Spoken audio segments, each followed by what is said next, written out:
Hello students, how are you all? So, today we are going to start chapter 11 of our history, which is the changing world of art and architecture. In this chapter you will study about painting 19th century, the imperial art in painting. Let's start with the painting in 19th century. The miniature painting was an specialized painting style of the Mughal period which showed king, queens or the court of the king in very small size painting with more details. The decline of the Mughal Empire affected the fate of the miniature style paintings. In the beginning of the 19th century, the British had established their rule in almost all parts of the country. The imperial art in painting. After the establishment of British rule, European artists began to visit India. They brought new styles and techniques of painting. This was called imperial traditions, in which the British painters depicted the culture of British superiors to India. These painters popularized the technique of oil painting also. By the end of 18th century, Indian art got influenced by the new styles introduced by the British painters. They began to teach painting and sculpture in newly established government schools of art. Some of the features of the European or imperial art were as following. First, picturesque landscape painting. In this style, the European artist landscape of 18th century or previous days India. It was shown with an irregular, uneven and rough landscape depicting pre-British India, and on the other side the improved face of India after British arrival was shown where life was full of motion. Second, portrait painting. In this style, face and facial expressions were clearly marked in a full painting showing the rich and powerful people, both Indian and the British. This is the painting of Lord Robert Clive meeting with the Mir Jafar. Third, history painting. In this style, the power, supremacy and skill of the British and their victories in India were shown. Out of these, many talented Indians who followed the European style of painting, sculpture and portrait emerged. However, there was certainly the reaction against the statelessness and degeneration of the Indian art. There was certainly a reaction against the staleness and degeneration of the Indian art tradition. Abhindranath Tagore tried to recreate a national art style. He and few others tried to revive the classical Indian tradition of painting. This developed art of painting came to be known as Bengal School. Its center was Calcutta and Shantiniketan. Raja Ravi Verma created a distinct style of his own. He was a master of oil painting and created realistic images. He generally painted themes from Indian mythology and from the epics. This is the image of Bharat Mata painted by Abhindranath Tagore. Artists were also inspired by the style of mural paintings. As in the caves of Ajanta and Ellora, Nandalal Bose, a student of Abhindranath Tagore, painted scenes from ancient legends. He used shading to give a three-dimensional effect to the figures as his paintings. Rabindranath Tagore also tried to preserve Indian tradition in his painting. Jamini Roy revitalized traditionalism by exploring fresh aspects of folk art. Amrita Shergill evolved an Indian style by rediscovering the Indian miniature painting. She and a few other Indian artists depicted in their paintings the everyday life of the people.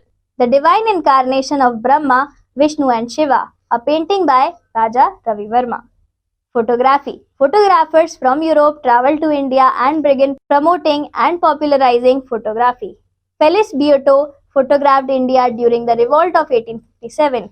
He and other photographers of the period, especially Samuel Byrne, were more keen to record moments of British military triumphs rather than to record the cultural diversity of India.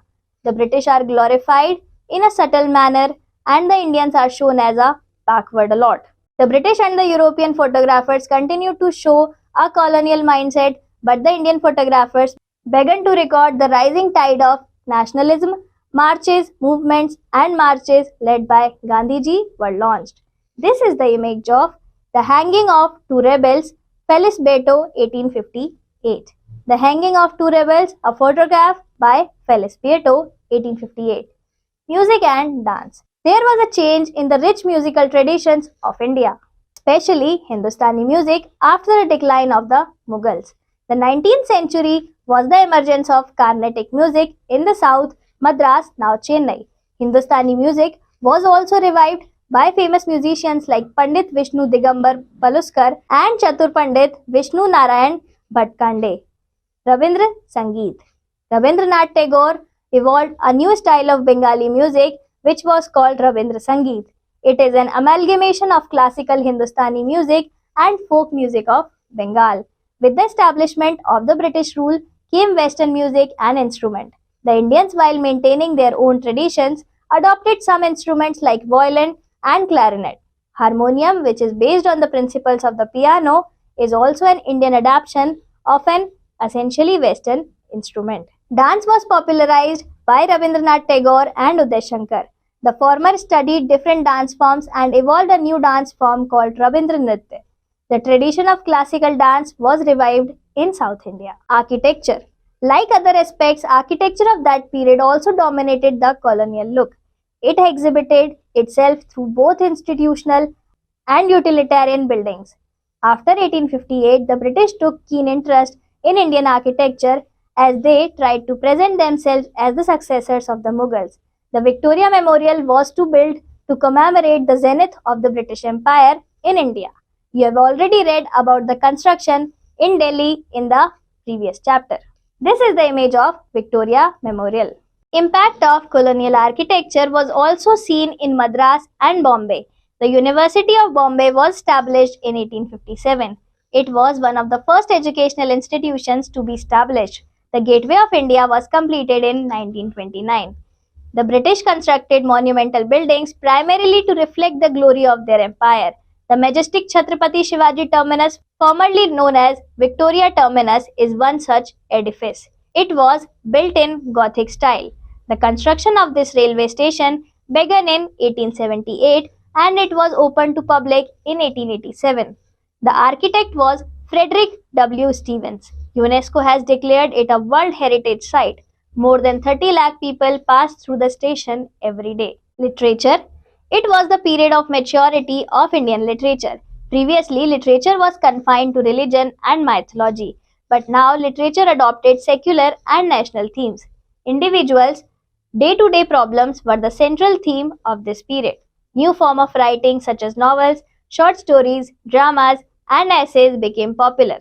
Individuals became more important. Literature of this period was influenced by the freedom struggle and became an instrument to promote nationalism among people. English language became a sharp and strong instrument in the hands of Gandhiji, who edited and wrote for papers like Young India and Harijan. He also wrote his autobiography, My Experiment with Truth, which is known for his literary flair. Jawaharlal Nehru is particularly remembered for his sports, glimpses of world history, discovery of India, and an autobiography, 1936.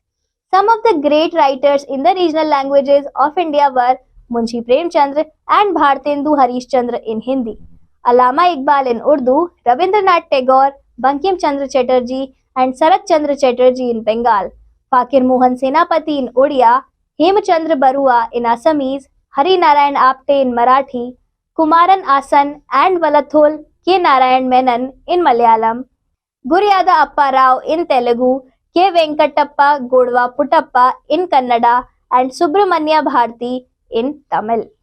Bankim Chandra Chatterjee's novel Anand Math became a source of inspiration for writers all over India. His Vande Mataram became the national slogan of Indian national movement. Deenbandhu Mitra's play Neel Darpan mirrored the miserable condition of the indigo planters. Tagore was awarded the Nobel Prize for his work Gitanjali in 1913. Printing press. The Portuguese introduced the printing press in India. In 1557, the first book was published by the Jesuits of Goa. The English East India Company established a printing press only in 1684. It was set up in Bombay. James Augustus Hickey began publishing the first newspaper in India on 29 January 1780. It was Bengal Gazette. Other newspapers were Calcutta Gazette in 1784, the Bengal Journal and the Oriental Magazine of Calcutta in 1785, the Calcutta Chronicle in 1786, the Madras Courier in 1788 and the Bombay Herald in 1789. Most of these were the entertainment of the European community in India and rarely focused on informing public opinion about the misconduct of colonial rule. Rise of vernacular press. Freedom of press was the leading nationalist agenda. Raja Ram Mohan Roy had protested against the resolution restricting the freedom of press. During the course of the 19th century, a powerful Indian press emerged both in English and Indian languages. From 1870 to 1918, it focused on political propaganda, education, formation of nationalist ideology, and mobilization of public opinion. It acted as a foil for the nationalists. With the growth of political consciousness, there was an immense increase in a number of newspapers. Some of them were The Hindu, The Indian Mirror, The Tribune, Amrit Bazar Patrika, Kesari, Marathi, Swadesh Mitram, Prabhakar, and Indu Prakash. The newspapers voiced the aspirations of the Indians. They gave voice to the grievances of the Indians and their social, economic, and political demands. Do you know, on 26 November 2008, terrorists went on a shooting spree at Chhatrapati Shivaji Terminus CST and at other places in Mumbai. They caused extensive damage to the iconic Taj Hotel. Summing up, during the colonial period, art was influenced by contemporary events. By the end of the 18th century, Indian art got influenced by the new styles introduced by the British. Abindranath Tagore tried to recreate a national art style. He and a few others tried to revive the classical Indian tradition of painting. This developed art of painting came to be known as Bengal School. Photographers from Europe traveled to India and began promoting and popularizing photography. Thank you, class. Let's meet in the next chapter.